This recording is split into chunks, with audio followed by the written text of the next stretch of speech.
Hey guys, so today we're going to be talking about differentiability and how to prove that something is not differentiable at a given point.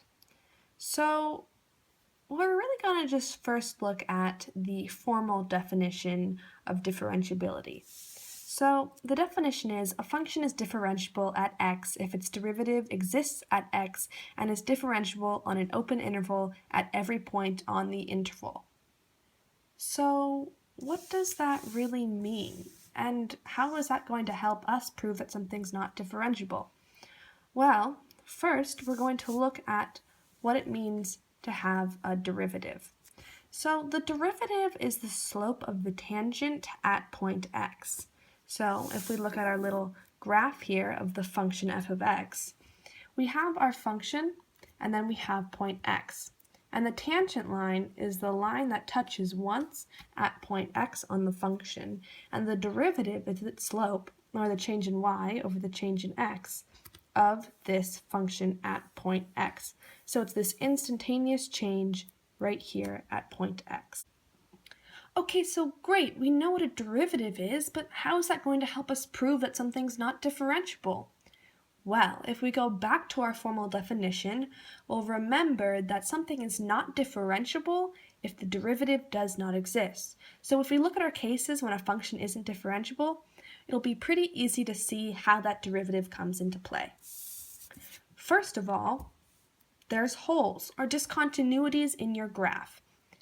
If your function is not defined at the point that you're trying to evaluate the derivative at, then there's no way that your derivative can exist. If you have your point x comma f of x and it doesn't exist, then there's no slope, there's no derivative, and it's just not differentiable. Second is when you have vertical tangent lines. Vertical tangent lines can happen when, say, you have something going towards positive or negative infinity because it's becoming more and more vertical as it moves away. But if you go back to remembering what the slope of a vertical line is, it does not exist.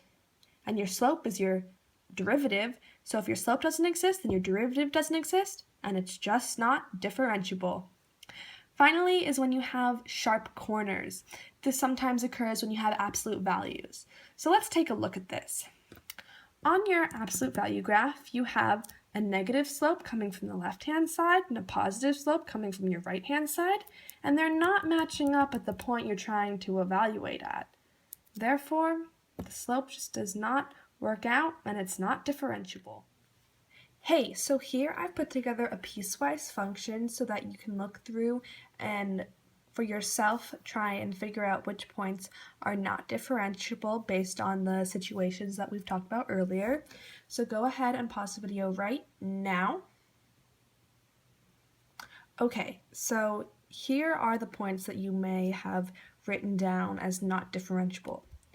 1, 4, and 6. And here's why. At point 1, you have that sharp corner where the slopes don't match up. This one's negative, this one's positive, so 1 is not differentiable. At 4, you have a hole here, so even though this point is defined, it's still not differentiable. And finally, at 6, you have it going towards negative infinity, and that's going to be going towards a vertical line, which is going to have a does not exist slope. Therefore, the derivative does not exist, and it's not differentiable. So, some common mistakes that people make are these. So first, that they think that because it's continuous, it must be differentiable. That's not true. If you have, for example, an absolute value, that can be continuous along the whole interval, but at that one point where there is the curve, it's not differentiable, even though it's defined at that point. Second, vertical lines. Again, it has to come down to that continuity thing. People think that it may be differentiable because it's continuous, but that's not true. Third, people sometimes think that if the lines from both sides are going towards negative or positive infinity, that it is differentiable because they're going towards the same thing. That's not true. It's still not differentiable. And fourth, some people may think that because there's a hole, even if it's defined in another place, if the slope is the same leading to that hole, that it's Differentiable, it's not. If it's not defined at that point, it's not differentiable. This is one of the most common problems you're going to see when it comes to proving that something is not differentiable, because the algebra has a lot to do with taking the derivative, showing that they're not equal to each other, and so that's something that's really easily done with absolute values. So first of all, what does this graph even look like? So let's make a quick sketch of it. So the absolute value of x squared minus 25 is going to look a little something like this. So our 2 points, -5 and 5, are here at these sharp corners. So already we know that it's not going to be differentiable because of these sharp corners, but it's simply not enough to just draw the graph. You have to prove it algebraically. So how are we going to do that? Well, first of all, let's write it out and take off these absolute value bars. So because of the absolute value bars, we're going to have x squared minus 25 and negative x squared minus 25.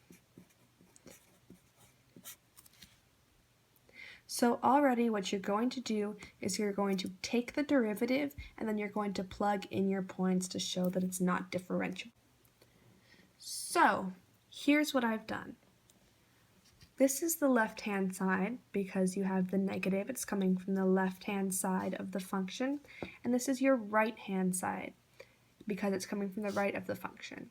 So you're going to start off by taking your derivative and finding your derivative function. So you bring down the 2 because of power rule, and you're going to have negative 2x. The 25 is a constant, so it just turns to 0. Now over here you have the same thing. You bring down the 2, subtract 1 from the exponent, and then you have 2x. So now that we have our derivative functions, we're going to evaluate it at each of the points that we want. So here is negative 2x. This line means evaluated at -5, and then negative 2x evaluated at 5. For here is 2x evaluated at -5 and 2x evaluated at 5. So for each of our points, we've plugged them in. We've gotten 10, -10, -10, 10. So you can see that we have a variation of the results that we've gotten. So look at this. From the left-hand side, evaluated at -5, our slope is 10. And from the right-hand side, 2x evaluated at -5 is -10. So this is the proof that we need to show that the slopes do not match up. And finally, here's how you write out your explanation. So this is going back to using our definition of differentiability, but here's how you write it out. Since the derivative of 5 from the left-hand side, that's what this negative sign means, does not equal the derivative of 5 from the positive side, the right-hand side, f of x is not differentiable. And you do the same thing with -5. So since f of x of -5 from the left-hand side does not equal f of x of -5 from the right-hand side, f of x is not differentiable. So we have one more problem. F of x is equal to the absolute value of x squared minus 3x. Prove f of x is not differentiable at x equals 0. So you're going to start with your left-hand side and your right-hand side. You're going to take off the absolute value bars, have one with negative, one with positive. Find out your derivative equation. Evaluate at 0. Get your two different derivatives, 3 and -3, and write it out. Since the left-hand side does not equal the right-hand side, f of x is not differentiable. Hey you guys, thank you for watching. I hope that this video helped clear up any questions you had about differentiability and proving something's not differentiable. I hope it really made the concepts less intimidating, because really breaking it down to its core concepts really helps. So thank you for watching, have a good night, and bye.